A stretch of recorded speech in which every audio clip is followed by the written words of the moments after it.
basically in Japan, I don't know where Gamatsu got this image from, but basically in Japan, these are all of the games so far that aren't going to have the full game on the disc.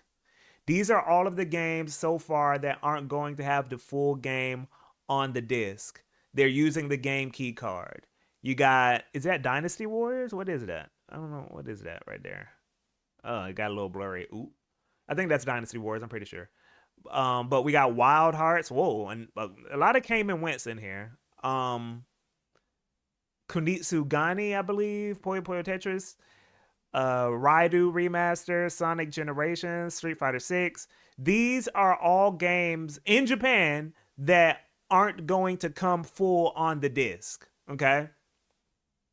And this is a lot, actually, especially for, we're just at launch. This isn't even deep into the generation. So the ratio of physical games on the disc to game key cards is a pretty wide gap. It's a pretty wide gap. Oh, Ozzy, how you doing, man? Thanks for the sub, man. I appreciate you.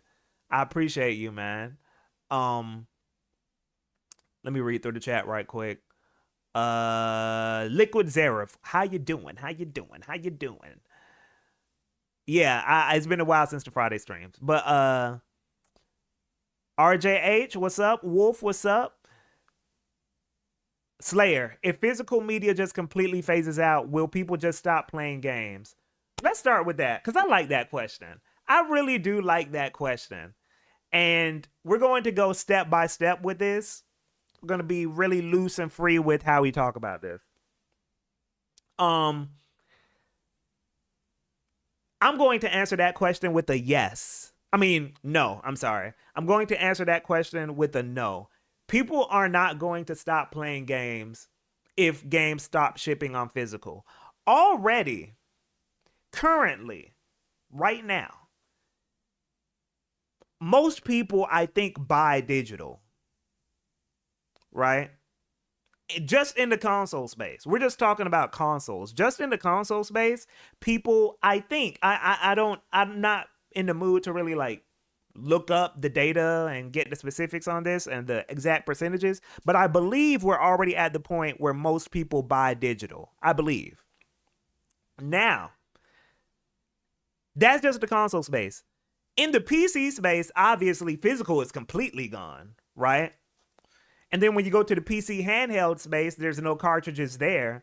So already with PC, the PC audience growing and the PC handheld space growing, already digital has been constantly on the rise. So physicals are at a higher risk of being extinct when you take that into consideration. Because I'm going to be completely honest here. It's going to be a very brutal conversation. And it's not necessarily going to be reflective of my own personal opinions on physical media. But the issue of needing physicals is a very online gamer thing. In my opinion, I believe needing physicals is a very online gamer thing. I don't think regular people who are playing NBA 2K, Call of Duty, and all that, and Fortnite and all this, like regular people who buy most games, I don't think they give a fuck. I don't think they give a fuck. And I hate to say it. It's not reflective of this is not reflective of how I feel about it. I'm just speaking on what I observe. I don't think most people give a fuck. So that's my answer to your question, Slayer. Wolf, physical games are just going to be like vinyl in the future to me. Limited release that feel important, but not something the regular person will care about having. Exactly. It's going to become a niche thing. Tino TCG, we live in an age where there's so many great classic games to play. I'm never in a rush to play what's new. RJH, for me, I'm fine with it. I'm so freaking numb to it after certain games on PS4, PS5, and Xbox One. Hey, there are games on Switch One with just a paper with a code. Yeah. The other thing on that too, RJH, because I see some people mentioning that I don't. By the way, I don't have a PS5, so please correct me on whether I get information incorrect on some of these things. But um, there are some people saying that PS5 games don't that they do come on the disc, like most of them do, but we already have a good amount of games where, and correct me if I'm wrong on this, you have to connect online before you can even, like, if the PlayStation Network shuts down, some games won't function. Correct me if I'm wrong on that. Correct me if I'm wrong. I don't have a PS5, but we're at a really odd point right now with games where we're already halfway to physical being phased out. Like, we're already at the halfway point of the full complete phasing out, and what Wolf were described earlier as pretty much physicals becoming this niche enthusiast market and not necessarily the default for how games are delivered to people. Slayer, you have to buy Sonic Gens again if you want a performance upgrade if you own the Switch 1 version. I thought, yeah, what is going on with Sega? Sega is going a little mask off with the Switch 2 stuff.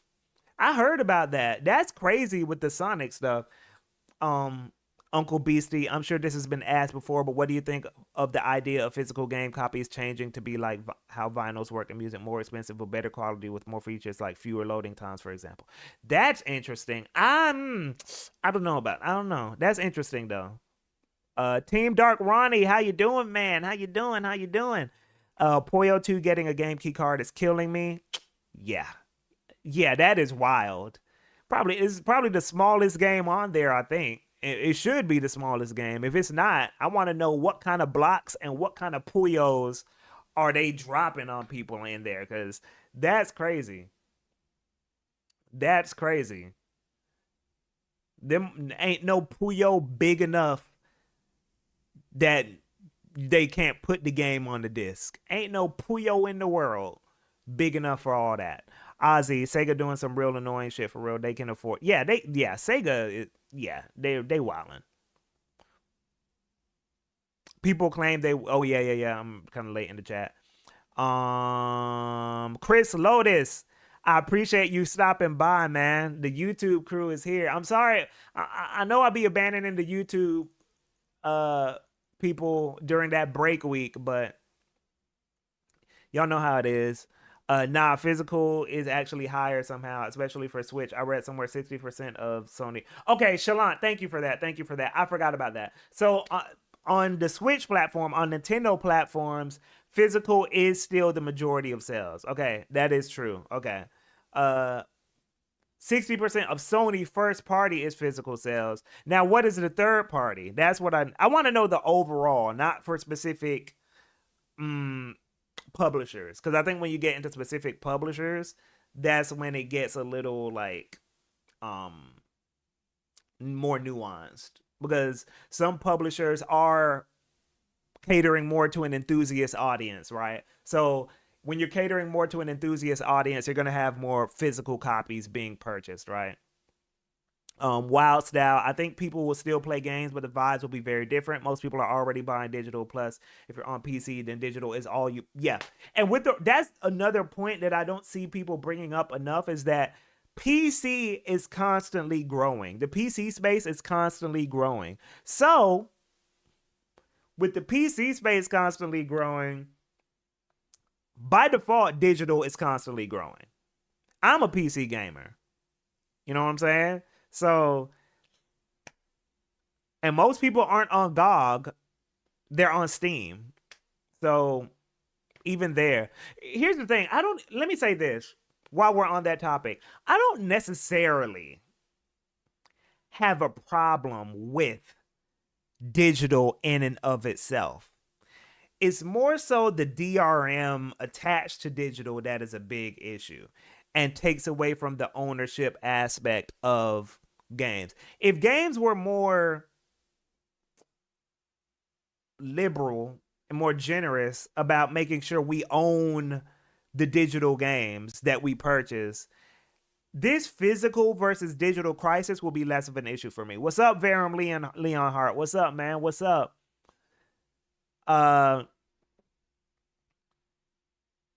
Team Dark Ronnie, it's leading this way, but I think in the future only like big AAA games are gonna get physical.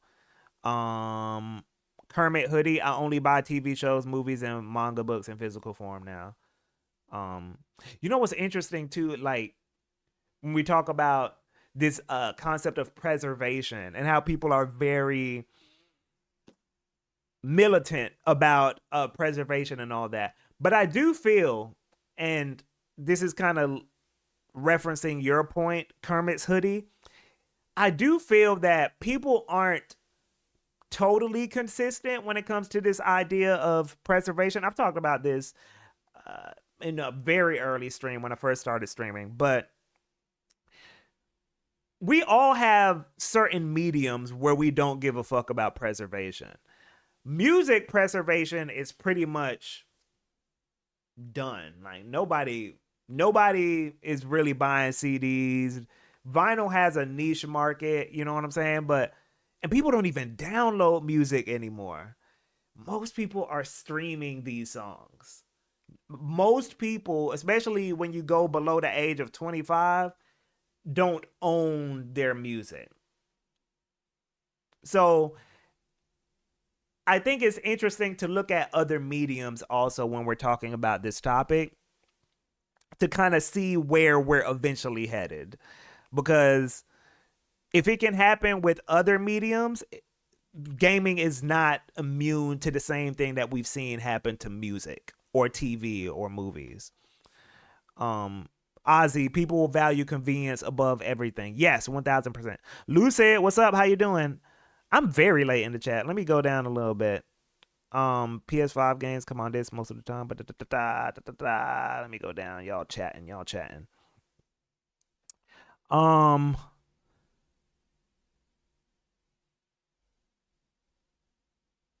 Oh, Tino, thanks for the reference. 3DSs and PCs, you might not ever see me later. I say your prayer. I forgot. I forgot all my raps. I'm not gonna lie to you. I forgot a lot of them. But yeah, Lucid, it's great that you mentioned GOG. GOG is stronger with the physicals. The Witch 3 for PC physical copy has no DRM whatsoever. Wait, GOG has physicals? What do you mean? Or did you mean digital? Does GOG have physicals? GOG sells physicals? Am I wrong? Wolf, oh man, Rapid Share. That is a throwback. What y'all know about Rapid Share? What y'all know about Rapid Share? Y'all remember Rapid Share? Y'all remember? No, do y'all remember Mega Upload? This is a side quest topic. Do y'all remember Mega Upload? Do y'all remember was it Sin Share?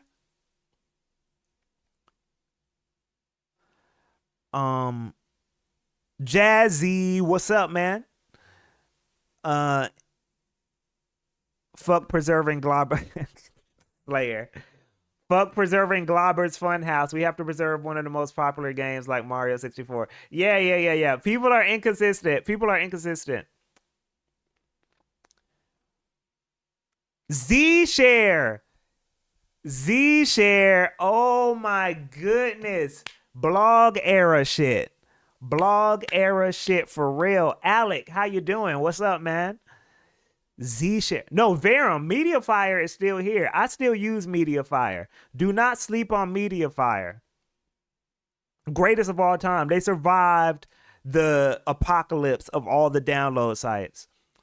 Jazzy, we're going to talk about Expedition 33 and the turn-based people pretty soon. We're going to talk about that pretty soon. Kermit, I don't want to rely on streaming services to watch certain movies or have to subscribe. Oh yeah. I agree. We are at a weird time though where, like we said earlier, most people don't care. So now let me ask y'all this.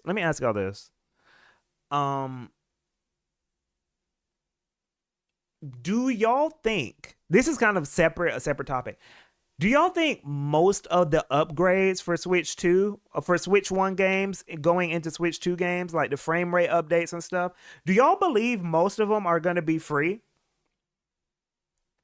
Do y'all believe most third parties are going to make those upgrades free? This is a side quest topic. Not for first parties, I mean third parties. Cuz I don't know what Nintendo's, I think Nintendo is going to be like back and forth. Wow. I think it'll be the same on PS. Part of me says yes because PS4 to PS5 upgrades very often free. Author ACU, no. Sega already said they're not doing it for Sonic or Raidu. You think Capcom gives a shit about Monster Hunter Rise on Switch too? That is an interesting question. Like, how far back are third party devs gonna go? Wait, let me ask y'all this also. Do some PS4 games that do some PS4 games like have um are they ignored? Like they don't get upgrades at all, or do most PS4 games have like some kind of downloadable upgrade?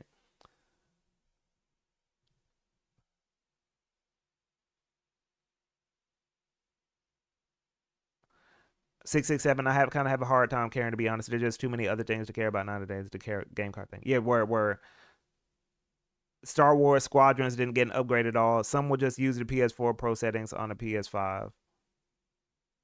Some PS4 games get free. A lot of PS4 games have.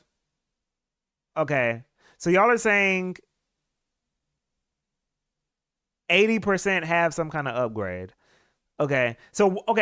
So with that said, what percentage of Switch games do y'all think are going to get an upgrade on Switch 2? Because there's two things I want to mention when it comes to this. One is that there was a statement by I don't know if it was the president or whoever about the Switch upgrade path and all that. They said that some games will just have performance improvements automatically depending on how the developer made the game. So, do y'all think that he's just like chatting, or do we think there's going to be a decent amount of games that just get a little boost from being on Switch 2? Scarlet and Violet getting a free upgrade is funny. It's still, yeah. Do they mean stuff that unstable? Yes, Team Dark Ronnie, yes. They mean like some unstable games are going to be a little bit more stable on Switch 2, depending on how the original developer made the game. 50%. Some PS4 games are like that. Oh, okay. Dark Ronnie, what percentage of PS4 games are like that? Where they're like slightly more stable on PS5 without an upgrade? Or is that all PS4 games? Tino, what's up? How you doing? 667. Link says, my hope is just that in Nintendo's eyes, Zelda and Kirby are big enough to get away with charging people. Hopefully they think they can't get away with their smaller IPs. Yeah, we already have confirmation that ARMS, for example, is going to have a free upgrade, which is interesting because ARMS already runs at 60 frames. So is ARMS about to be one? If ARMS gets a 120 frame per second upgrade, that's going to be interesting. Bloodborne is a bit more stable on PS5, for example. Oh, gotcha. Most things Furukawa says become a reality. Slayer, I miss the days when this backwards compatibility was just more straightforward. Yeah, same. Team Dark Ronnie, but I know a lot of PS4 games straight up have free patches. Or Alec, it would be anything that doesn't have a locked frame rate or resolution. Oh, that would make sense. That would make sense. I think all games will automatically look a little better regardless, just because of how much better. But truthfully, I don't know what that looks like. Yeah. Yo, also let me say this. Or let me ask you guys this. What is the indie situation for PS4 games going with running on PS5. Do indies bother with performance boost and all that? Or do indies just like say, nah, we're not gonna worry about that? Like, how do indies usually do it? Ozzy, like I fully expect Xenoblade 2 to just look better. Okay, we'll see. We'll see. Indies often only do it for Xbox. PS5 is costly. I don't mind charging a little for an upgrade if they add new stuff, like with Kirby, for example. Oh yeah. Forgotten Land is getting a whole new campaign. Um, I don't see any changes for indies for PS5. Ah, Tino, I think it depends on what type of indie game it is. Because here's why I asked this. I would love to get Neon White on Switch 2 at like just running super crisp and smooth. Because it ran fine on Switch 1, but it wasn't like a stable 60 frames per second. It was like a choppy, it's like a inconsistent 60 frames. It'll kind of go in and out between 55 and 60. And for a game like that, I kind of need 60, but so that's why I asked. I'm asking for Neon White specifically. The issue is PS5 upgrades require building a whole new copy of the game. Jazzy, I played River City Girls 2 on PS4 and PS5. I don't see a difference.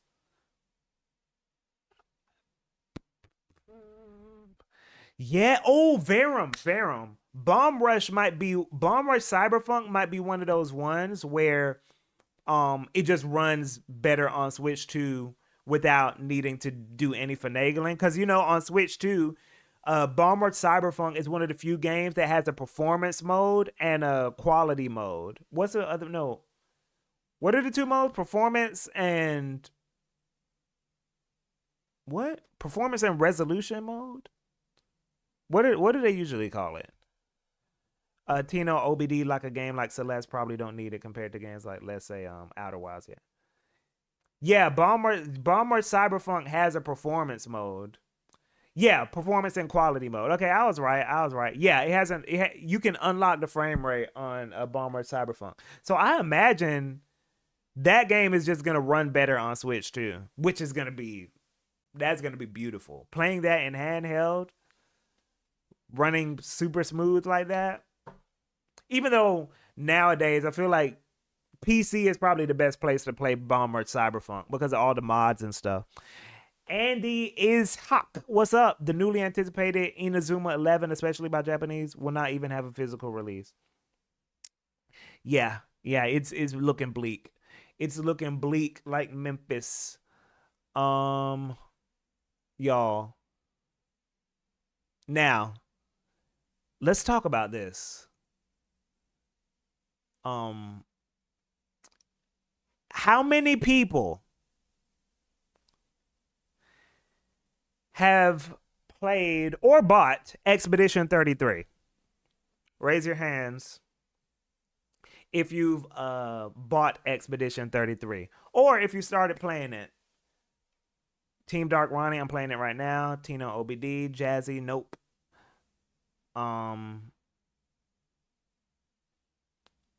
French JRPG. Great game so far. Yeah. So I'm kind of taking a break from RPGs because I kind of did Monster Hunter Rise and Xenoblade X back to back. So I'm I'm gonna get to Expedition 33 maybe in 3 months or something. But what? Oh, Adil said Expedition 33 ain't hitting for him right now. Uh, Gene is a big fan, so I'll check it out when I get time later, especially when PC gets a stability patch. Yeah. I'm getting. Wait, PC doesn't. The PC version isn't stable. The PC version ain't stable. That's a miss.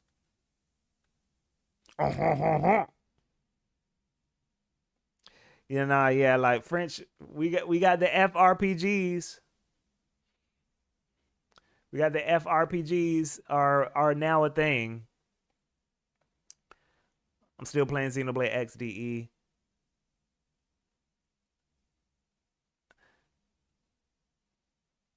Oh man. Rising Counter Action, what's up? JRPGs. Okay. Wait, how do you pronounce that in French? JRPGs. JRPGs. JRPGs. Is that a good French accent? Finally, turn-based save. Turn-based is gonna save it. No, wait, Ozzy. What? Wait. What you mean? All right, it's all right. Oh, you're saying my French accent is all right. I understand.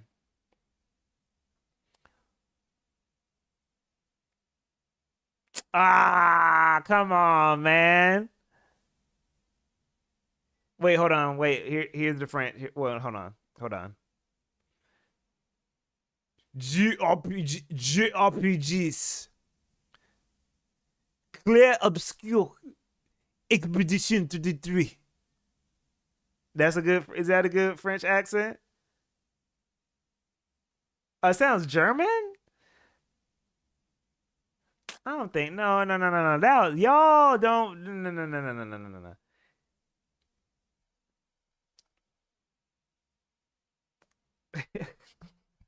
This ain't right. I don't even like the French like that, but even I feel. Hey, man, look. I, I look. I give my French accent at least a strong. It got to be a strong 7 at least. I got the guttural, they're real guttural with them, But okay, look, here we go. Let's talk about it. Let's talk about it. Um right now it's doing really good with all the reviews. And I we got to talk about this again, man. What is with everybody and this turn-based RPG like persecution thing going on? Let's break this down. Persona 5, one of the most popular games of the past 10 years. Metaphor ReFantazio came out with critical acclaim last year. Baldur's Gate 3 won Game of the Year. Pokemon sells a bajillion units every year. Clair Obscur is now sitting at a 92 on Metacritic. And yet, somehow,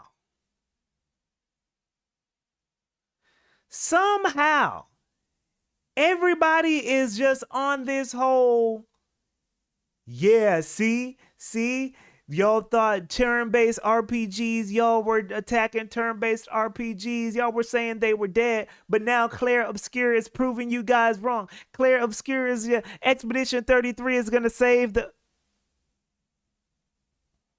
What is going on? What is happening right now? I just don't understand anymore, bro.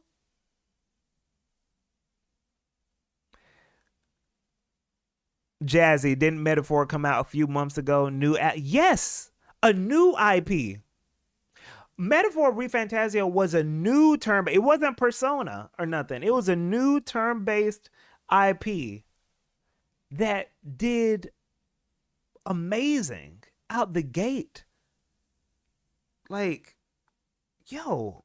And then let's not even talk about the B tier turn-based RPGs that are coming out and doing, like Shin Megami Tensei, and I'm not saying B tier as in they're bad. I'm saying B tier as in, like, in America they aren't the biggest thing ever. Please don't attack me. Please don't come for my neck. But I'm talking about stuff like Shin Megami Tensei, Dragon Quest, Octopath Traveler, and all these sorts of things are also coming out and doing decent in America. And Dragon Quest is doing amazing. I mean, in Japan, Dragon Quest is doing amazing. I think that's what it said. I'm not sure. And then even if you want to go super deep into it, We also got the Gen Zers hyping up. Is Undertale turn-based? Undertale is turn-based, right?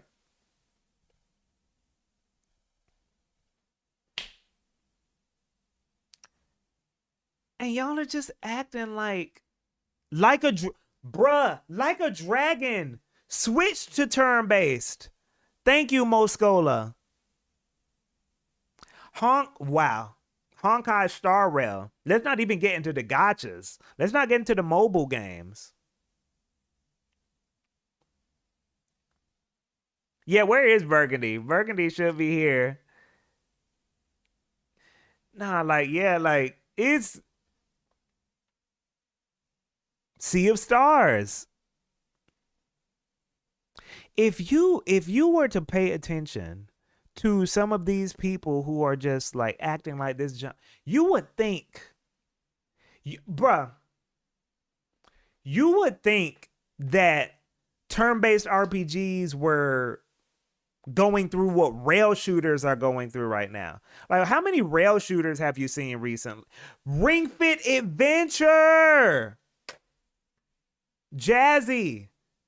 I didn't even think about that.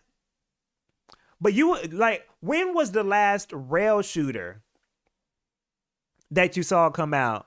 Panzer Dragoon remake that just came and went. You would think that this genre was like on the brink of death, like rail shooters or something. Or low key, lowest of keys. I would say even like, and y'all might don't y'all can argue with me on this. I would low key say platformers are even closer to not being popping. Platformers are less popular than turn-based games. Am I tripping? Like 3D platformers, not talking about 2D. Like 3D platformers are less popular than turn-based games. Okay. Let's break this down. Okay. Team Dark Ronnie. Hold on. Let me see something. Okay, Shalant said, I don't know about that one, Chief. Okay. All right. For 3D platformers, who we got? Mario. Okay, that's the big one, obviously. Sonic, right? Which even them Sonic fans hate everyone that comes out. So Sonic, but people hate it. Astrobot, and recently Kirby. Kirby just recently became 3D. Now, what else we got?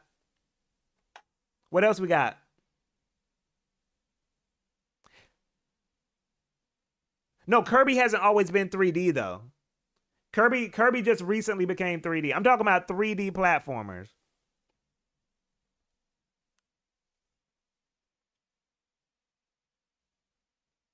Who said SpongeBob? Dark, Ronnie.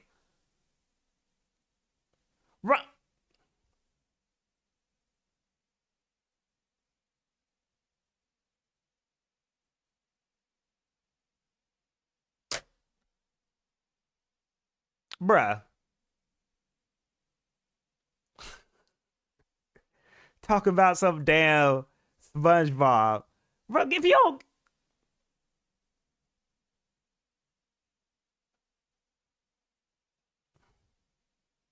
But okay, look. Anyway,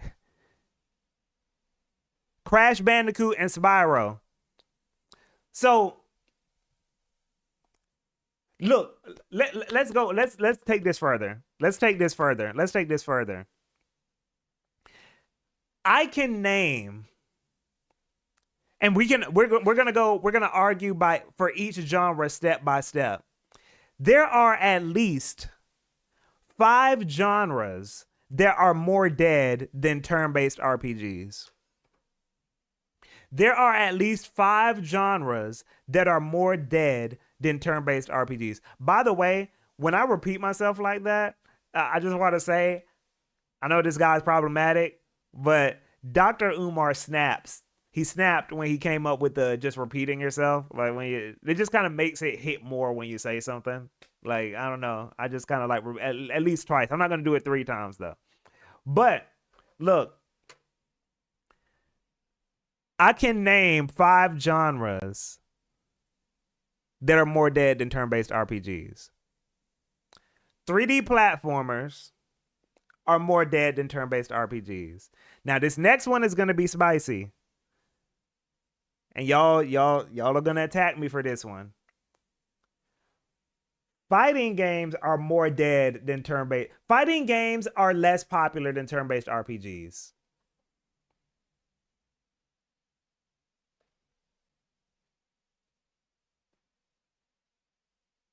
Fighting games are less popular than turn-based RPGs. Jay Boulevard, you late to the control room, but I'm glad you came through, man. Eclipse, what's up?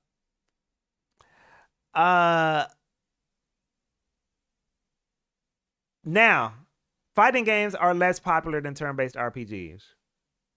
Okay? No argument. Ozzy says, see, but the newest Garou has a soccer player. Okay. Now, I'm going to name another one. Somebody already said it. Rhythm games are less popular than turn-based RPGs. Rhythm games are less popular than turn-based RPGs. That's obvious. That's an easy one. That's an easy one.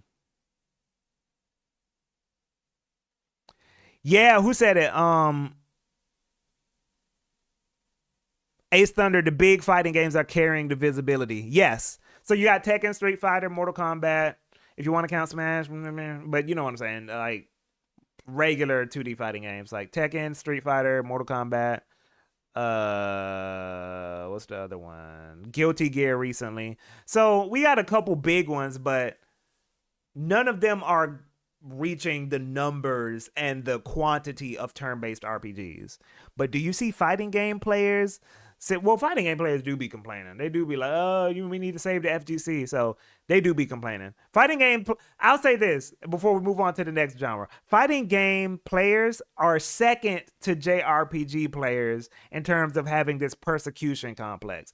But the only difference with fighting game players is I feel like they're less pessimistic about, or they're less victim-y about it. You know what I'm saying? Like they don't feel like, oh, people just hate our genre and want to see it die. They just want to see more people play it. But I feel like JRPG fans have a thing of they think everyone's just out to get their genre type thing. So I think that's the difference there. Now, fighting games. The third one. Hater Batista, what's up? I feel like console rhythm games are dead. On mobile, they're still pretty dang big. Oh, okay, yeah, that's true. That's real. Now, here's the thing. Here's the one. Kart racers are more dead than JRPGs. Kart racers are more dead than JRPGs. Now, if you want to get real spicy, arcade racers are more dead than JRPGs.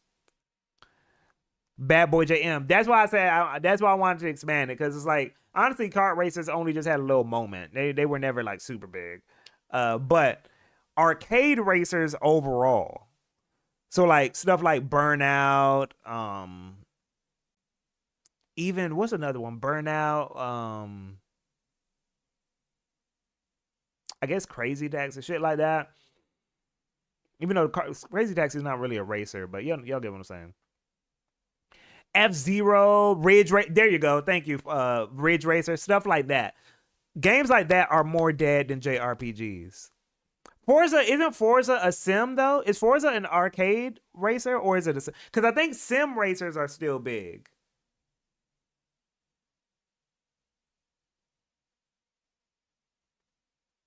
Oh, y'all want to know a real spicy one? This one we might argue. We might argue about this one. Uh, horror games.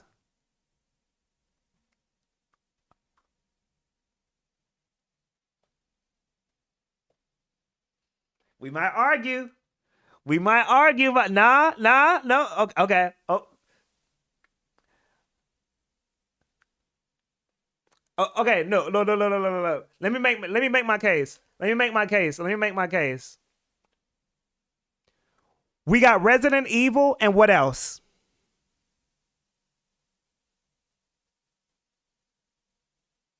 We got Resident Evil and what else?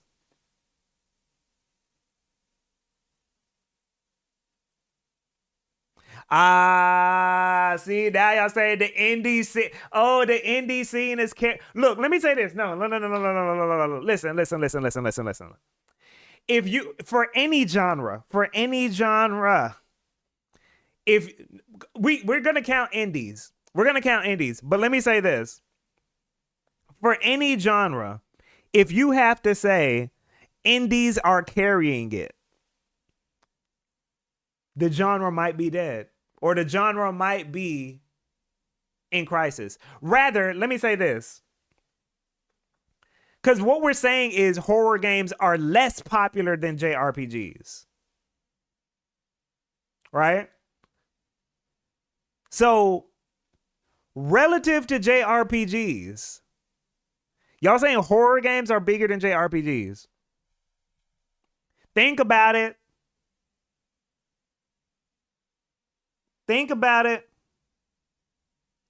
We got first of all, off the top, there are no horror there's no other mainstream horror game other than Resident Evil. There is no horror game big there's no mainstream horror game other than Resident Evil. We have several mainstream JRPGs. There are several mainstream JRPGs. Not mainstream, but they do decent numbers. So like Pokemon, obviously. And then you got Persona, right? And then what else? We were just saying some before.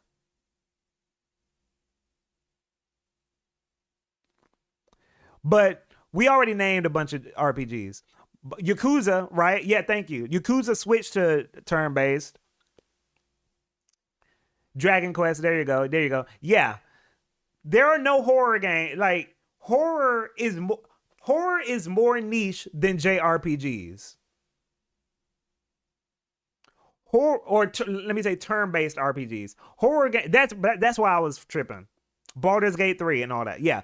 Horror games are more niche than turn-based RPGs. I don't even think this can be argued. I don't think this can be argued. They're more niche than turn-based RPGs. So, matter of fact, let me say this. Because I think now I've named like 3 different genres. Let me say this. I think among every niche okay, Jalen, I get what you're saying. Horror games pull in much more of the normie crowd. So again, I don't know. Yeah, with Let's Plays and all that, and Corey Kenshin and all that kind of crowd. So horror games are like debatable, but it's not like, oh, you're crazy. It's not a crazy thing to say. It's not a crazy argument to make. Wolf, I need to call to respond. But what do you mean? Analog horror is low-key more popular. What about visual novel? Yeah, visual novels are definitely niche. Horror is too broad. Um.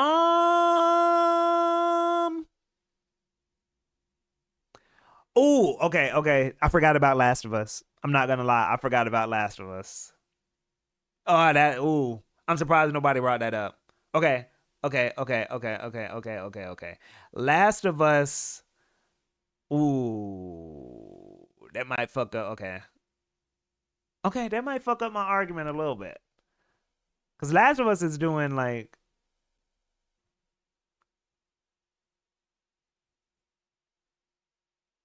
yeah, that's interesting. Last of Us. Okay.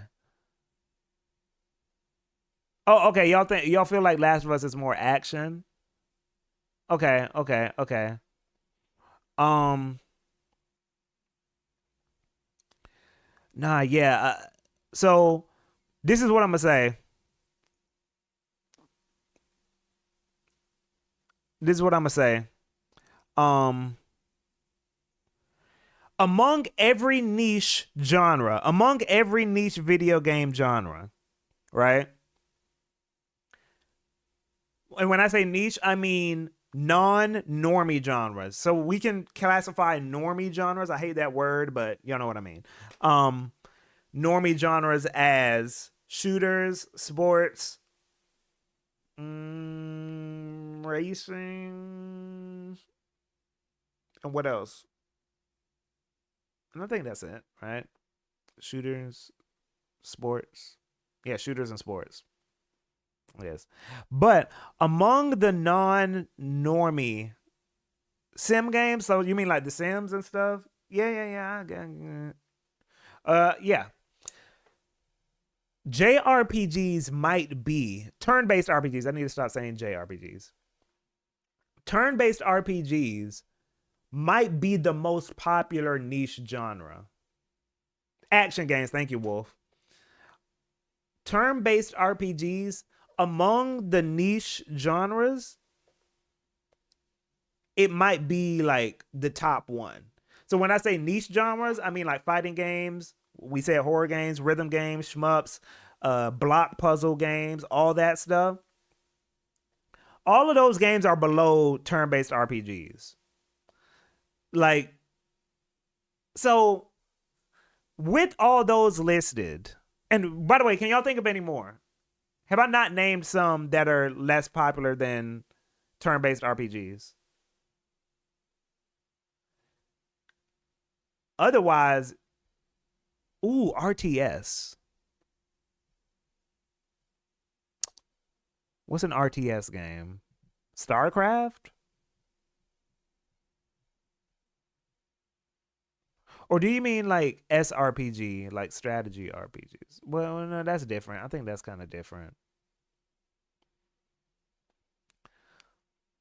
Bullet Hell, yeah, we talked about Bullet Hell. Arena shooter. Ooh, if you getting like into the you getting into the sub genres, Wolf, with the arena shooters. Metroidvanias, roguelikes. There you go. There you go. See? Ooh, jazzy. What do y'all think of this one?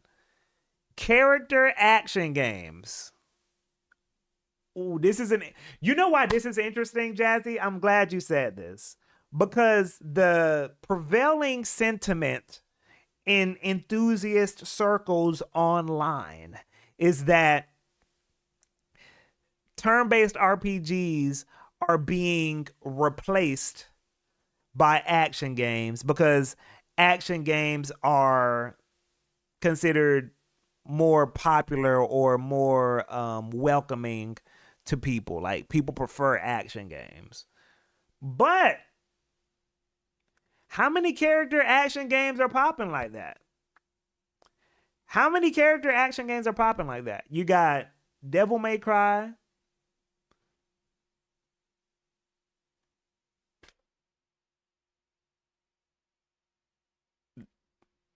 That's it. Bayonetta ain't even popping like that. Ninja Gaiden not popping like that.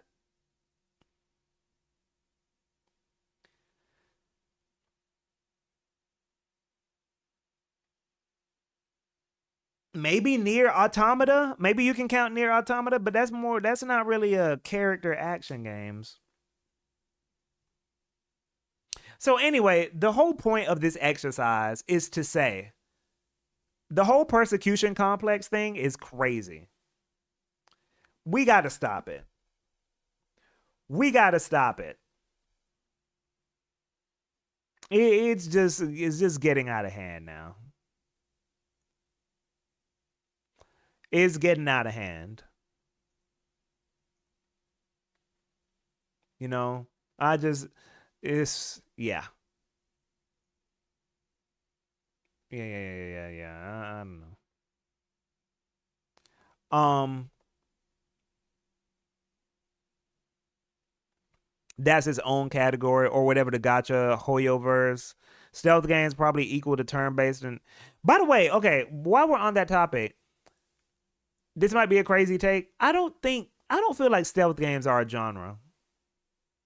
Not because they aren't a genre, but because I don't feel like enough stealth games were made to establish a canon for stealth.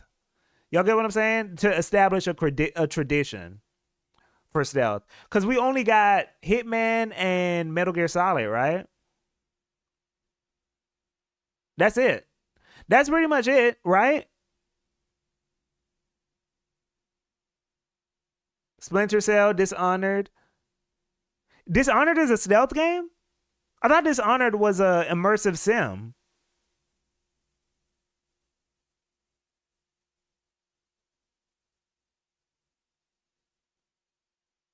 It's both. Okay.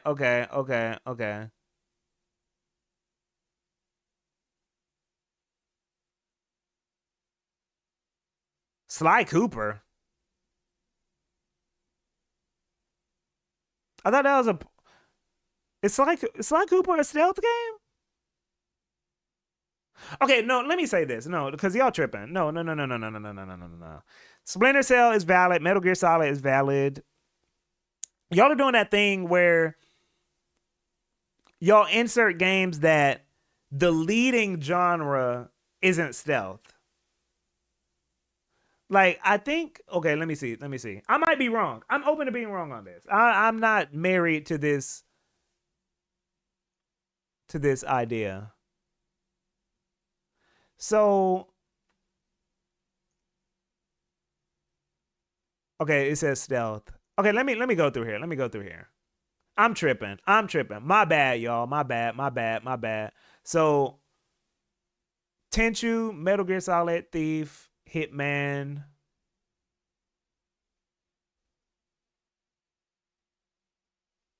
Well, you know what? You know what, y'all? Let's argue about this. Let's argue. How many games need to exist in a genre for a genre to be a genre? How many games need to exist in a genre for a genre to be a genre? Because let's say all the games y'all listed. Let's just say all of the games you guys listed are stealth games. So we're gonna say Sly Cooper. Ooh, let me get in the camera. Sly Cooper, right? Um, Metal Gear Solid, right? That's two. That's two. What else we got? Um, Thief, Tenchu. What's up, chums? How you doing? Uh, Splinter Cell.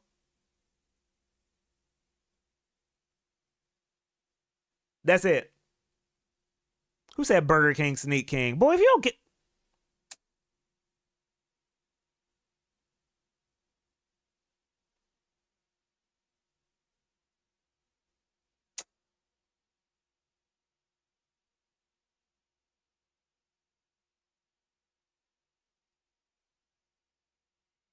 Anyway, um, okay, now listen. Most genres, like, I can't. This is not enough games. This is not enough games for me to be like, oh, I think, okay, this is what I'm trying to say. I think this is what I'm trying to say. Imagine if rock and roll, right? Imagine if rock and roll became a genre, right? And then only five guys did the genre, and there was no culture around it. There was no big market around it. It was just those five guys, and then that was it. And then we never heard rock music from anywhere else or anyone else again. Would we even be saying that rock and roll is a genre? I feel like there's a certain point of critical mass that a genre needs to reach in terms of like matriculating through the culture for it to be a real genre, especially in this instance where stealth mechanics already kind of get blended into other genres already. Y'all get what I'm saying?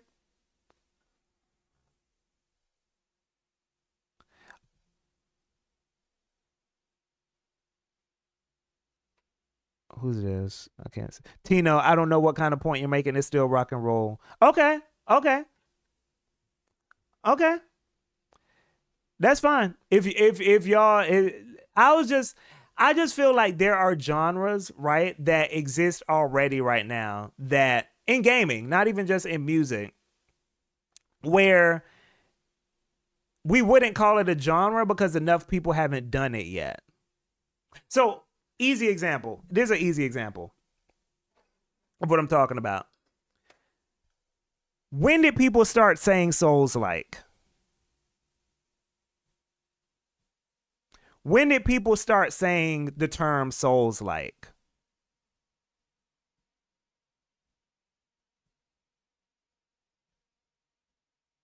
Because thank you, Verum. Thank you.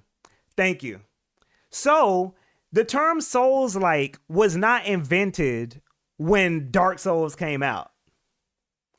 Matter of fact, even better example, the term Metroidvania didn't exist when Metroid came out or when Castlevania. It wasn't until other people started doing it that people were like, oh, okay, now this is a genre. Does that make sense? I don't know. I don't know. Like, I don't know. But I feel like people, a genre doesn't just come out of nowhere just because someone does something slightly different mechanically or something slightly different artistically. You know what I'm saying? It only becomes a genre when it becomes there's like a trend of it happening. So that's why I ask with the stealth thing, right? Y'all named like 5 games, right? Is there any other genre? Let's just say stealth is a genre. I'm gonna give y'all that. Let's say stealth is a genre. Is there any other genre like that? Is there any other genre like stealth where there's only like 5 or 7 games?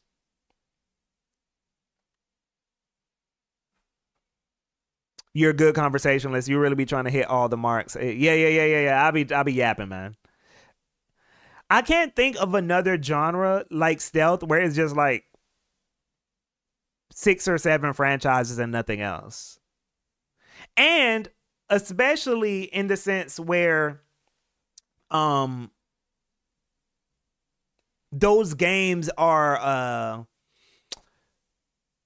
a lot of those games are dormant.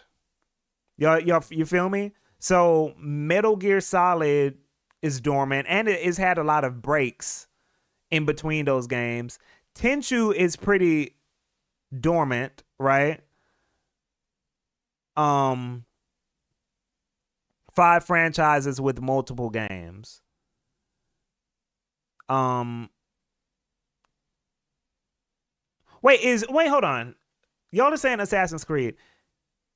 Okay, is Assassin's Creed stealth?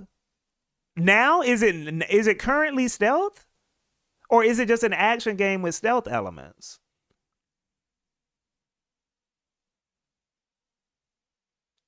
AAA stealth is more or less dead. It started off as a stealth game with combat. Okay. I've only played. It's 5 games, not a lot. I mean, it's a lot. 5 games are a lot, but I guess I'm comparing it to every other genre that exists. So people are saying stealth is a genre, right? But even there are more Souls likes than stealth games at this point, right? We can say that, right? Like there are more Souls likes than stealth games.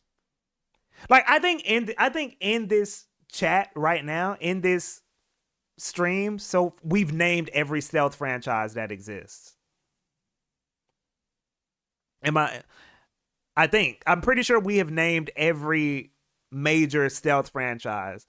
I don't think we could off the top of our head name every Souls like right now. Maybe, I don't know. Dark Souls, Bloodborne, Lies of P. What else? Elden Ring. Flint. What's that? Yeah, there's a lot, but basically what I'm saying, there's a lot of Souls likes. 88, what's up? Thanks for coming through. Prey and Ice Alien. Are those stealth games? I thought. Wait, hold on. Y'all got to school me. School me on this, because I don't know what I don't. Maybe I don't know what a stealth game is. I thought those were immersive sims. But I guess there's also, and this is kind of what I'm talking about. I think stealth games also kind of have this intersection that happens with immersive sims sometimes. And I'm not sure when, like Deathloop, for example, you can play it like a stealth game, but I don't think people would call it a stealth game, right?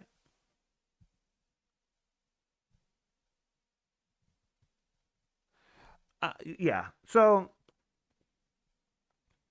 does Assassin's Creed count as stealth? I mean, I guess. I guess. I'm trying to figure this out. Hey, Aaron Soul, what's good? Yeah, hold on. Let me find it. Let's bring it back. Let's bring it back for the chat, for the people who weren't here earlier. Let's bring it back. Let's bring it back. Let's bring it back. Let's bring. Yeah, yeah. ESP. Oh, physical ain't dead. Physical ain't dead. What happened to Splinter Cell? Splinter Cell is probably the best example of like a current stealth game, and Hitman. But anyway, here's what I'm trying to say. Here's what I'm trying to say, and y'all tell me if you agree with this. Stealth is a subgenre.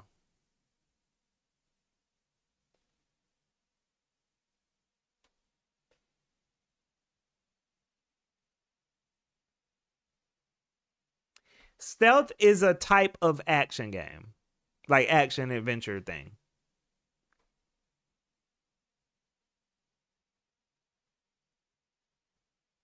Don't hurt me.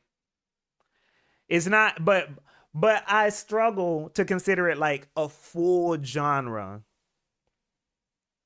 in the same way that like RPGs are or shooters. I feel like stealth is like, oh, okay, this is a stealth game because that's the mechanic we're using for stealth is one of the things you do here, right? Like, okay, let me ask all this. In Hitman, let's like really break this down. And y'all school me because I'm not educated on this genre. In Hitman, are can you just shoot everybody? Do you have to sneak around?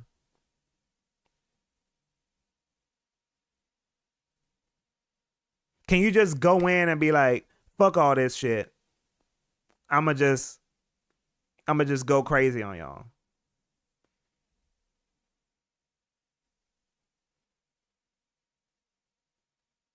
Okay. So, Rat and Hate, what's up? It's heavily implied that you don't do that. Okay. You will, but you'll die. Got you. You can. Okay, you can, but it's like discouraged.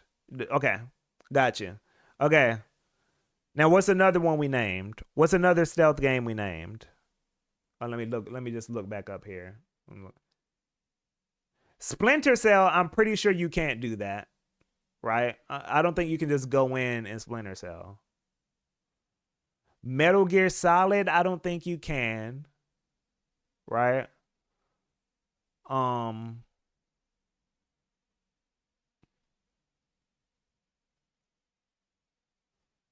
Assassin's Creed, you can. Okay, this is the thing. This is what I want to ask. This is the game I want to ask y'all about this for. Dishonored. There you go. So y'all, Dishonored is the perfect example.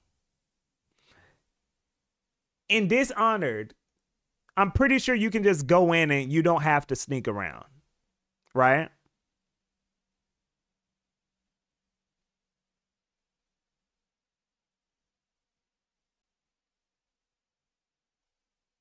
Moscola in Metal Gear Solid and Splinter Cell games, shootouts were more forgiving. So buyer critic. There you go. So that's what I'm saying. That's kind of why I say stealth is a subgenre. Because if it's not required, I wouldn't call the game like hard stealth. I'd call it soft stealth. Pause. Actually, never mind. I don't know. Yeah, I wouldn't call it like a hard stealth game.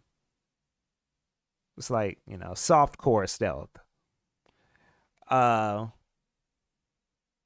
yeah. Why were we talking about that?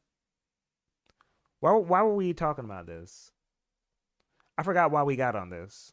Oh, because we were saying other genres that are less popular than RPGs. Anyway, yeah, just people need to relax. That was a long tangent about stealth games. But yeah, what else has happened this week? What else has happened this week? Uncharted has hella stealth sections, but it's not a stealth game in terms of genre.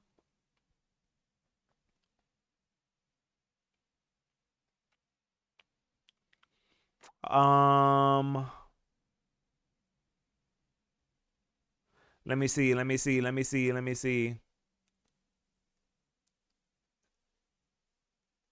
Did y'all see this? I'm not going to be too long because I know everybody ain't a fighting game person here, but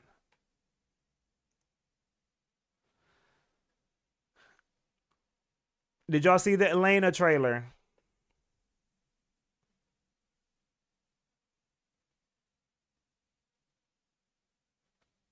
Hold on, let me turn on the sound.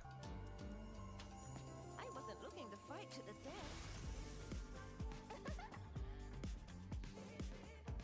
Hold on.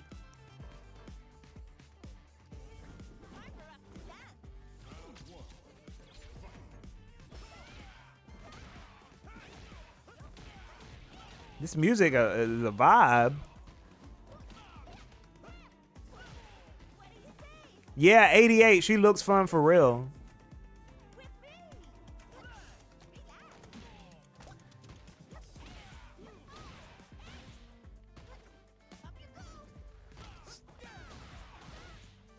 What up, Ish? African Queen, Dr. Umar voice. Yeah.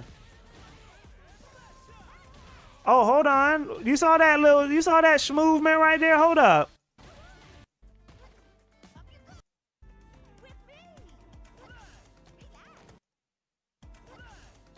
That's fire. That's fire.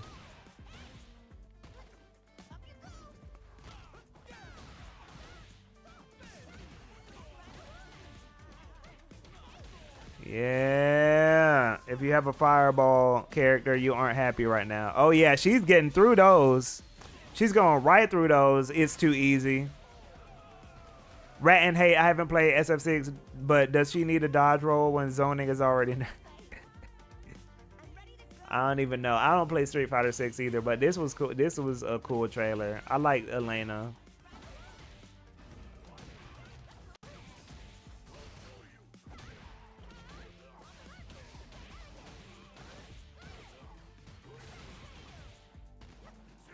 That's, yeah.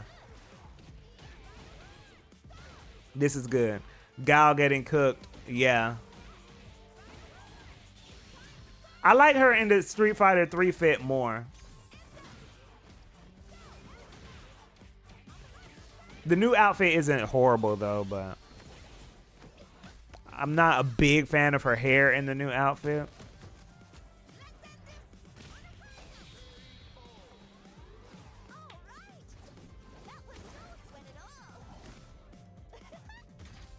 So we got that. Yeah, you gotta have the old fit with the yams. You got to.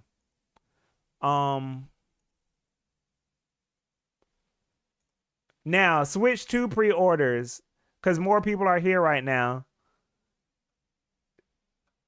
How many people getting it on launch day? How many launch day people we got? How many people are beta testing the Switch 2?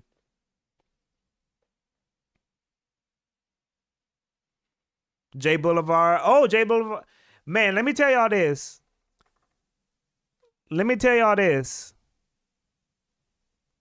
Walmart wins again. Walmart wins again.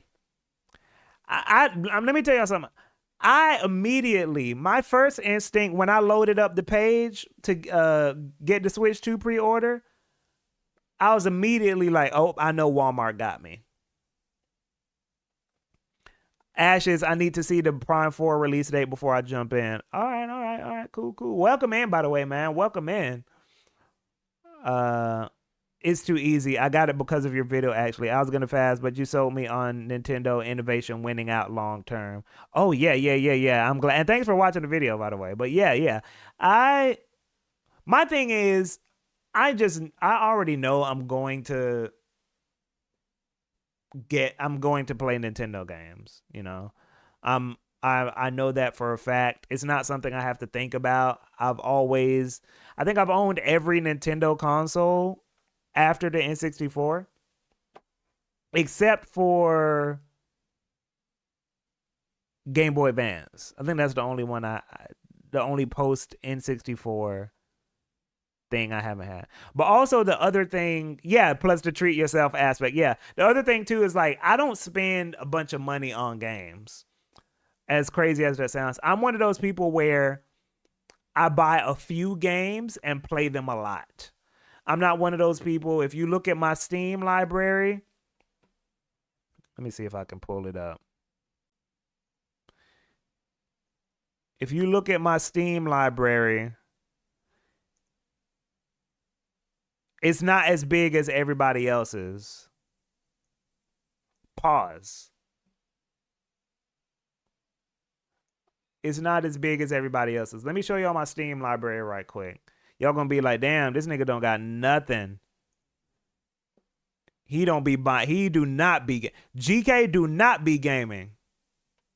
Yo, Freak A, hey, Freak A Friday. It's been a while, y'all. It's been a while, y'all. No, but look, check it out. Let me show y'all this. Let me show y'all. You're gonna be like, damn, this nigga don't got nothing, man. He has nothing. Look at this. Let me zoom in. Oh, I can't zoom in. But look at the side. Y'all see that? Oh, wait, hold on. I can make it bigger. Watch this.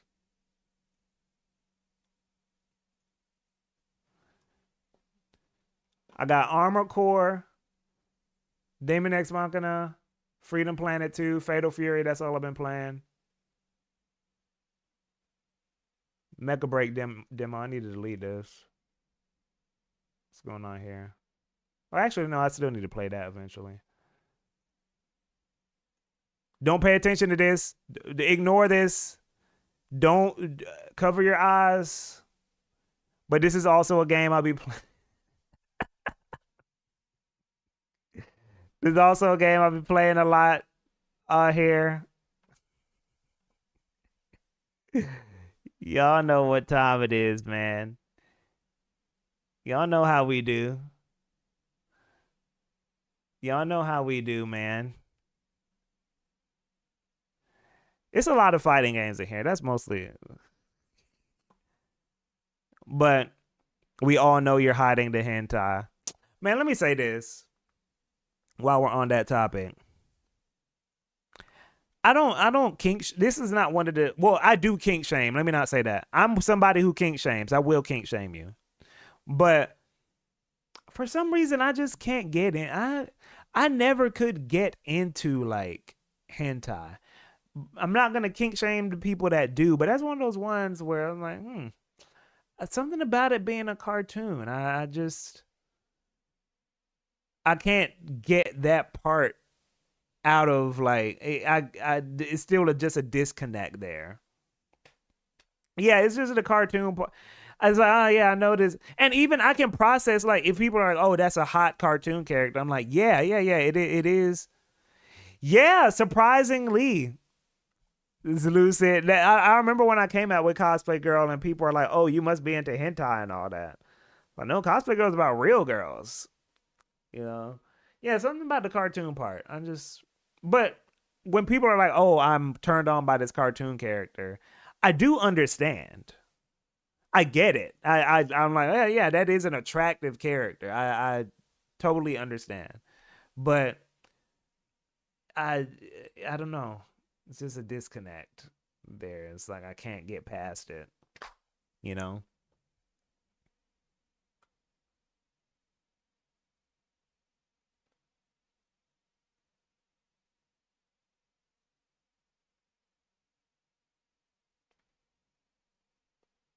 One thing I noticed about the start of these pre-orders starting, I've already seen the whole Switch 2 drum. No, yeah, you know what happened, Slayer? Let me say this. You know what happened? People you know what? No. Let me say this, y'all. Let me say this. Now that we're in the C block of the stream. So, but the real ones are here who, you know, we can get real. We can get real and talk between me and y'all, okay? I have lived through several generations of gaming, right? And I have followed gaming since the GameCube. So I've been on online forums and all that since the GameCube era. Talking about insider forums, GameFAQ, all that stuff. All right. I have seen people doom about Nintendo literally every single time. Every single generation, with no exceptions. Every home console generation, let me say that. Every home console generation, I have seen people doom about Nintendo at the beginning when the generation starts.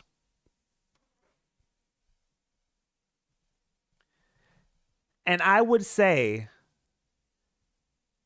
in 80% of cases,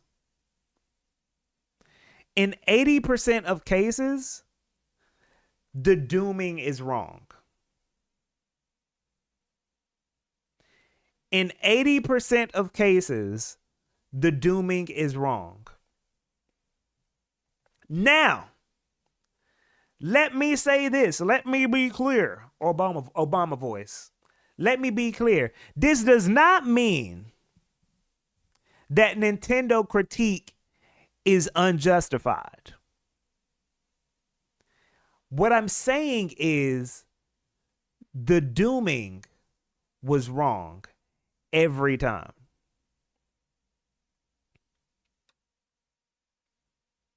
I can't imagine dooming about the Wii. Whew, boy. That was one of the worst ones, actually.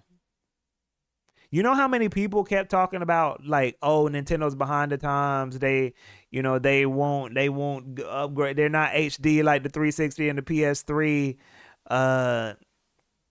They're abandoning the hardcore gamer. The remote doesn't have enough buttons. Da da da da da. Every time. So the next point I was going to make is this doesn't mean Nintendo critique is wrong. Nintendo critique is very justified in a lot of cases. What this does mean, though, is that every time people doom about Nintendo, I just can't take it seriously. They might be right. They might be wrong. But because they've been wrong so many times, I just sit back and watch. I'm just like, bruh, y'all do this every time. I don't know if y'all are being hyperbolic. I don't know if this is actually the end of the world. I don't know if this is as big of a deal as you're making it. I don't know. I can't say for sure. But because y'all have made every single thing they do seem like the end of the world, I will never know if it's actually the end of the world when they do something wrong, because y'all do it for everything. It's pretty much Boy Who Cried Wolf. If you do it for everything, every little decision that you're a little bit annoyed about, if you make a big deal about every single thing they do, then when it is actually a real issue, I don't know whether to take it seriously. I don't know. Because y'all just do it for everything. Y'all do it every time. Y'all did it for the Wii. Y'all did it for the GameCube. Y'all did it for bruh. People forget this. People doomed about the Switch 1. People were dooming about the Switch 1. Bruh. Y'all know one of my favorite ones. Y'all know one of my favorite ones. Y'all know one of my favorite doom points about the Switch 1. One of my favorite ones was, and people forget about this one, Breath of the Wild is also on the Wii U. It's not a big deal that it's on the Switch. Do y'all remember that one? Do y'all remember?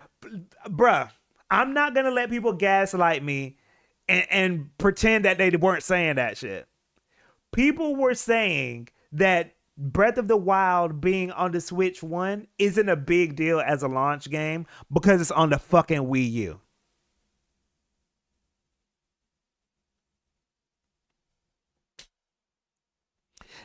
People were saying that. That is a thing people were saying. Did anyone even play Breath of the Wild on the Wii U? Bruh, I did. Because I had a Wii U. I don't even have Breath of the Wild on the Switch. I beat Breath of the Wild on the Wii U. By the way, it was pretty cool having the thing on the gamepad, but this is a separate topic. But yeah, people were dooming about the Switch 1. Yep. So that's why, like, with the Switch 2, all this stuff that people are like, oh, this is the end of the world. Got to boycott.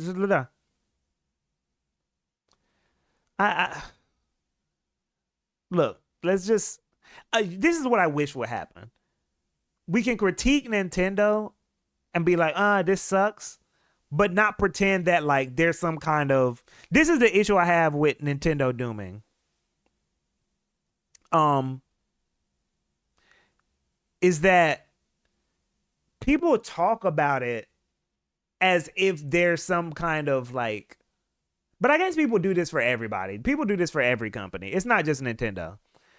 When people do this thing where they're like, okay, this thing that the Nintendo or Xbox or Sony is doing is bad, and they say it as if, oh, they're just uniquely bad. Like they are bad in a way that like is specifically deleterious to gaming as a medium. Like, so when people talk about Nintendo's pricing or whatever, and then they call them greedy, they're like, oh no, Nintendo is just especially greedy. They're more greedy than like this other company. This other company is actually like, no, don't do that. Don't like just say the decision sucks. Just say the decision sucks. You don't have to make it seem like the decision is uniquely worse than what everyone else is doing in the industry. Just say it sucks and leave it there. I've said this before. Every company is going to have their turn where they're the villain of the day. Everyone, all of them. All of them. It is no. So it's not like, oh, Nintendo is bad just in a specifically unique way. It's like, no, they're just bad. They're just bad like everybody else. So that is my problem with Nintendo dooming, is that for years I've had to hear people be like, people were saying that Nintendo was going to go third party. Y'all remember all that? Y'all remember Nintendo's going to go third party. They're going to go out of business. They're going to go third party. They're going to go third party. They need to just put their games on PlayStation and Xbox. Nintendo ain't put a damn game on Xbox or PlayStation yet. Meanwhile, PlayStation and Xbox going game for game with putting games on the Switch now, because their exclusives aren't like as strong anymore.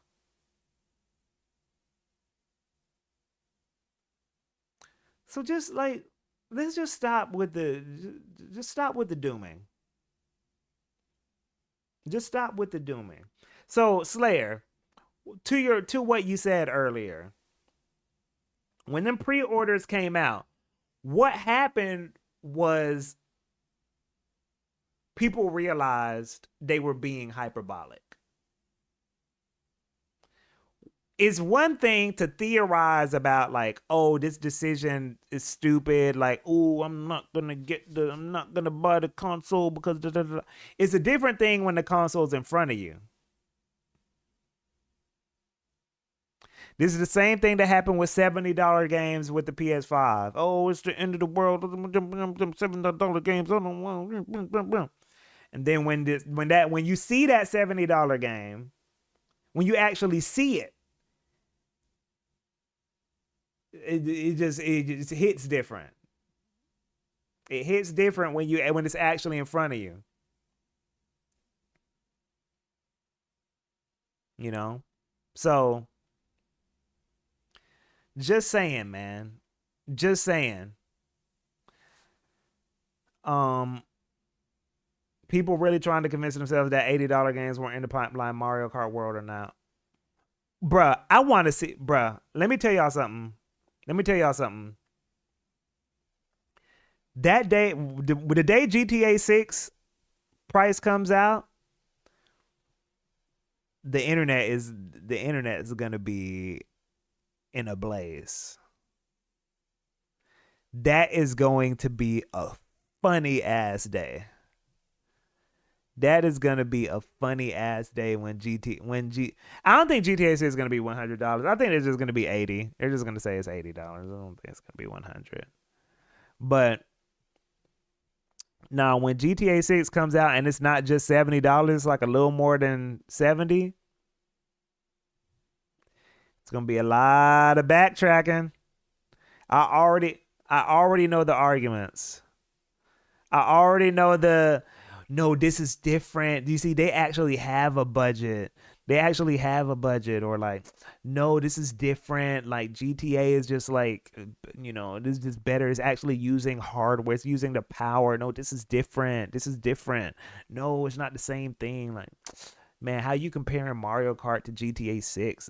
No, like,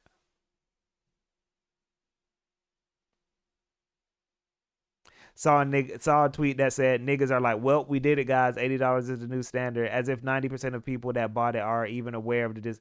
Bruh, yo, that is also true. I think also people don't understand that regular people aren't even keeping track of game prices to this degree. It's kind of like how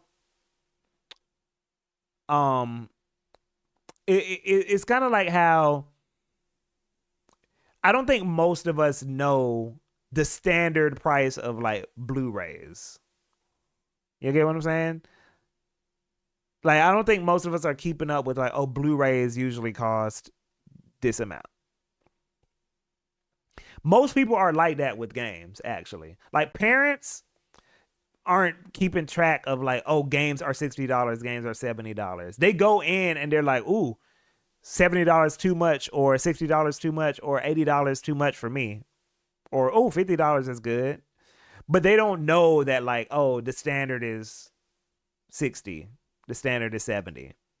So again, thank you for that point, Wild Style. Most of us are just, what's up, Zimron? How you doing? Stairmaster, what's up? Glad y'all could come through.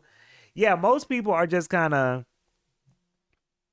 buying it like, oh, what? Like I say it's like how I treat food.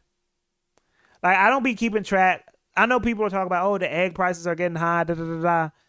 I don't really keep track of food prices like that. I just kind of go in and like, if it's too expensive for me, I'm like, oh. But I don't know like, oh, eggs are usually this amount. Like, bread is usually this amount.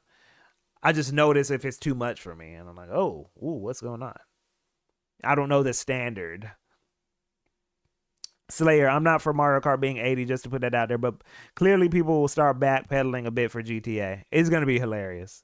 It is going to be hilarious. I'm not even for, bro, like I said, I don't even buy that many games in the first place. So, I don't buy many games in the first place. So I said this when $70 games became a thing for the PS5 and Xbox Series X generation, is that because I don't buy many games, I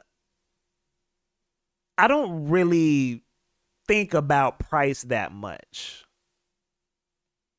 Because mainly my criteria for buying a game is like, do I want this? My criteria for buying a game is, will I actually play this?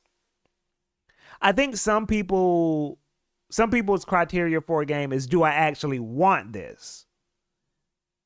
Which I think is like two different things. Because I can see a game that I want, right? I'll be like, ooh, I'd want to play that. But that's very different from like, I will actually play this game. There are games I want, but I'm realistically, I'm like, I don't know if I'm gonna play this because of time, or because I'm gonna be spending more time with this other game, or whatever the case may be, right? So that's why you have a lot of people with like these huge backlogs and all that kind of stuff, because people are buying games they just want, right? I buy games that I'm like, I am going to play this. I'm going to play this game. My intention is to play this game. So because my like bandwidth for playing games is very limited, I don't buy many games. People be like, Joe, you don't even take advantage of like when games are on sale, or like for $20, you might as well. I don't do stuff like that. I don't really do the stuff like, oh, it's $10, might as well buy it, because, you know, I'm not that kind of person. Even $5, I'm not that dude. So that is why price doesn't mean as much to me, because a lot of people, in a lot of instances, they would have bought two $5 games, three $40 games, one $60 game, one $10 game, three $20 games. They would have had all these moments where they were buying all these little purchases here and there that I don't really have. So that money, those savings add up for me. So by the time you get to like an $80, I'm not buying Mario Kart because I'm not a Mario Kart guy, but let's say I was buying Mario Kart. By the time I get to an $80 Mario Kart, like, I have so much saved from the games that I avoided, right? That $80 ain't really nothing to me because I don't buy much. You get what I'm saying? So it's kind of like boy math, pretty much. It's like, oh, I didn't buy it. I avoided the Steam Deck. I avoided like buying these 10 these 12 $10 games. So I don't really care about $80 because I'm not spending that much on video games in general. It's not a big deal. That was the same for me with $70. I wasn't tripping when games went to $70 because I'm like, whatever. You know, it doesn't affect me. It affects the industry, but I can't sit here and pretend to y'all that like it affects me because that's just not how I engage with games. You know, Heavy Wings, what's up? We're talking about $80 games and the Switch 2 stuff and GTA potentially being $80 and all that kind of stuff. Verum, I get you, but a few sales led to some favorites I would have ignored, like how I just finished Final Fantasy Stranger of Paradise. Oh yeah, I'll say this. Some game, this is the other thing too. I'm somebody who plays a lot of old games, right? So I kind of end up finding games on sale anyway because I'm always going back, right? Like like for example, I played Titanfall 2 last year. Not because it was on sale. Or rather, it's not because somebody randomly told me Titanfall 2 is on sale, so you should buy it. I was looking for Titanfall 2. I was like, I'm very curious about Titanfall 2. And then when I go look for Titanfall 2, it's on sale because it's old as shit. So it's always on sale. You get what I'm saying? So as someone who's always looking for old games, just because I'm a curious person, I don't even have to be, sales just come to me by the time I'm like interested in a game. It doesn't have to be someone like promoted a sale to me. You know, I could just be like, for example, I'm probably going to play Cyberpunk on PC pretty soon. I'm pretty sure by the time I'm looking to buy Cyberpunk, it's going to be on sale or something like that, you know? So when PlayStation Plus increased from 60 to 80 a year, I was salty. Man, I had to dip that's one of the reasons I didn't get a PlayStation 5.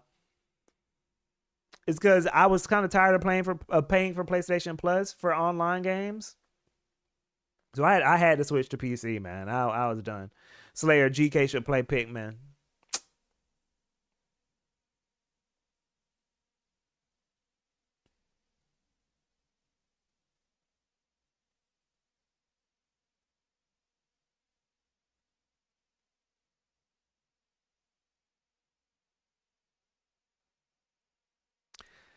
Thank God I don't play many online games. Fun fact, if you removed all the revenue they got from PlayStation Plus, PlayStation would flat out be unprofitable. Damn.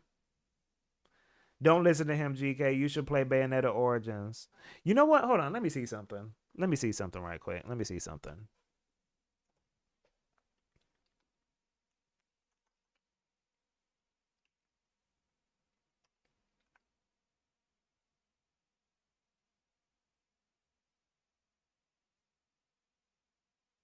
Okay.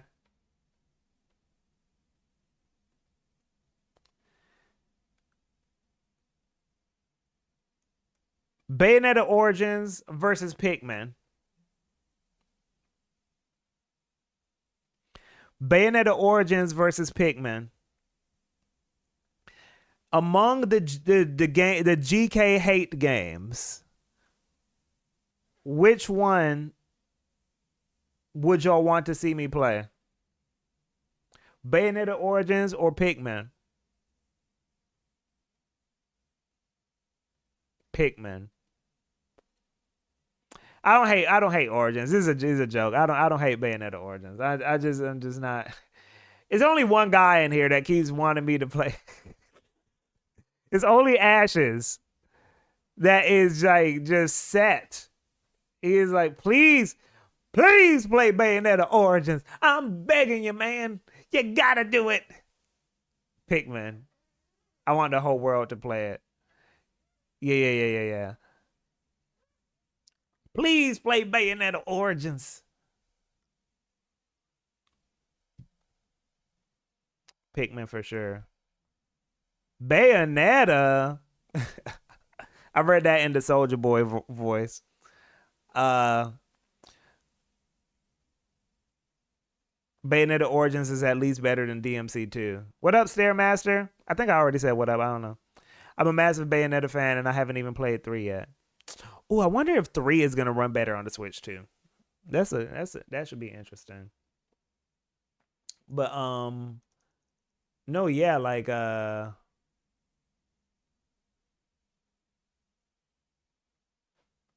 the one begging you to get into Yakuza Like a Dragon. No one left at platinum to patch it for Switch 2. Ah, that's another thing. It's like, y'all know what? Let me say this as someone who, because what are all of the GK hate? The GK hate games are Pikmin, Journey, and I play hate. I fake hate Yakuza. I just be annoyed that Yakuza be popping up in every fucking game presentation. Out of all of those games, Yakuza is the one where I think I would actually like it. But I'm just not in the mood to get into it. I'm just not in the mood to get into Yakuza. Heavy Wings, not to be that guy, but did you ever play Sunbreak? No, I didn't. Yakuza gameplay looks so boring to me. I feel like Yakuza, my theory on why I would play Yakuza, I think the vibe of Yakuza would appeal to me. Like just the general, like Yakuza feels like a game where you have to, you mainly enjoy it for the sum of its parts. It's not like the combat is super amazing. It's not like the story is super amazing. It's not like the art style is. It's just everything together congeals. That's my theory. I haven't played Yakuza, but it seems like that type of game where it's like about the whole experience together. Rat and Hate. I've heard that the first games use the code from Spike Out for its combat. Does it play anything like Spike Out? Yakuza devs overlap with Virtual Fighter devs, so you'd like it. Maybe. Two Punk Pikmin doesn't deserve this. Pikmin is so boring. But by the way, I only played Pikmin, the Wii control version, when I was in my 20s, and I played it for like 2 hours or something, and then I was like, yeah, it's boring, and then now I just hate Pikmin forever. But maybe in my 30-year-old brain, will enjoy Pikmin more now. Yes, I'm in my 30s. I'm 34. Whoa there, buddy. Pikmin 3 is actually really good. You know, I will not rule out the possibility that, hey, Zenron, relax.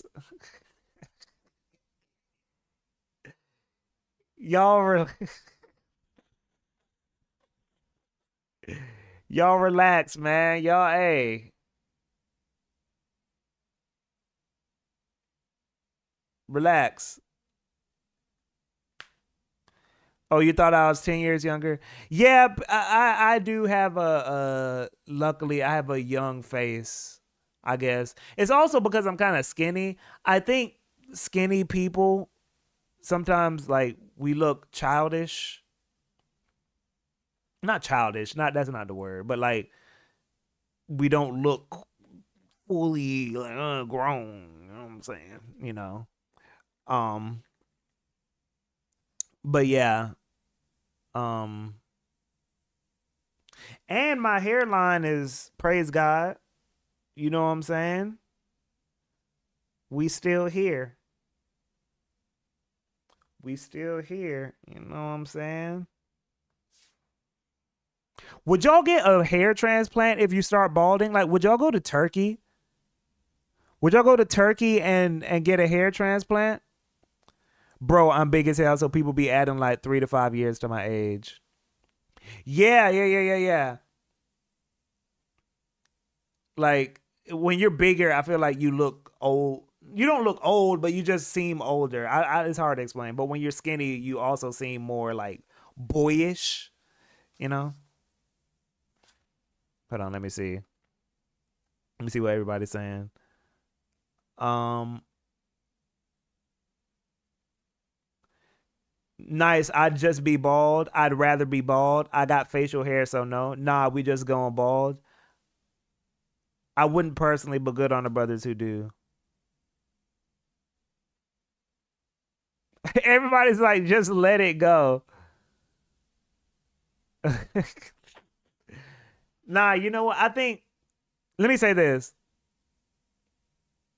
Let me say this. I think if I started balding too young, I might go to Turkey. Like if I started balding when I was like 24, 25, I'm going to get the hair transplant from Turkey. I might go to Turkey. But at this age, if I start balding, I was like, well, okay, whatever. Whatever, dude. You know, this is when I'm supposed to be bald. After 30, you can start balding and people will be like, yeah, yeah, it's fine. You're good. You're good. Um Bad boy JM, dark skinned niggas like myself look good with bald and beard, so I'm all yeah, that is true. When I get bald, if I go bald, I will look like Mr. Clean. Or I'll look like what the fuck is that dude's name? Uh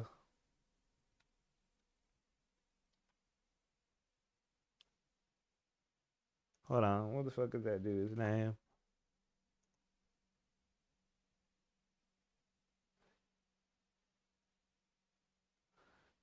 Hey, we still up. What up, Eclipse?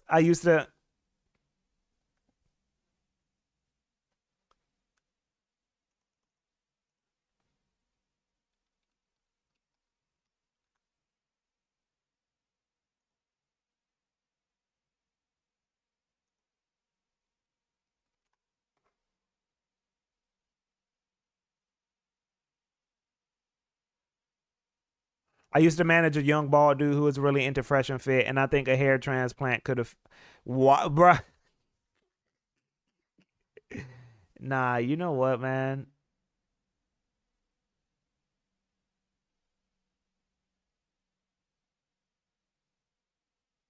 No, I got a big head too. That's why I had to start growing my hair because my head big as hell. So I needed to like cover that shit up. I ain't got nothing. I don't got no other way to put it. My head big as hell, bro. Like I got a dome, a noggin. Uh, like it's pretty crazy under there, you know. So so I like me with hair, even though some people say I look okay without it. But I mean, I had to get it together. Morpheus. Oh man, yeah, I would be a Morpheus looking ass dude if I went bald. Um, but yeah, you guys. Um, I didn't actually talk about Fatal Fury. Um, what's going on here? Is GK gay? No, I'm straight. But shout outs to the gays. Shout outs to the gays, man. What the fuck? Uh oh. That's why we need that's why we need a moderator on YouTube.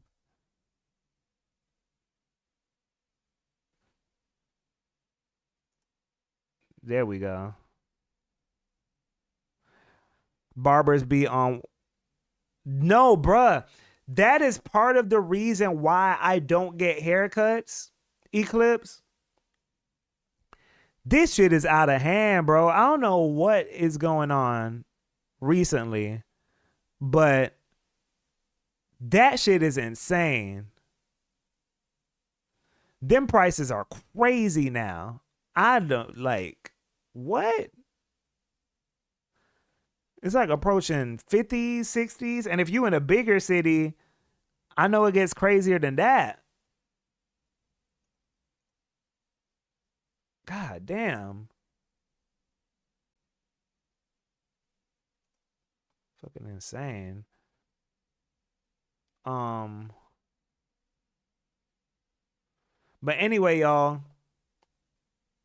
They wait, hold on. Who's they adding tariffs for the barber for the haircuts? Nah, they taking advantage, bro. They're like, oh yeah, these clippers from China. What? Get out of here, bro. Wildin', wildin', wildin', wildin'. You guys, um, this was a good stream though. We will be back next week. Uh, as always, stay safe. Um, and yeah, I'm gonna go eat.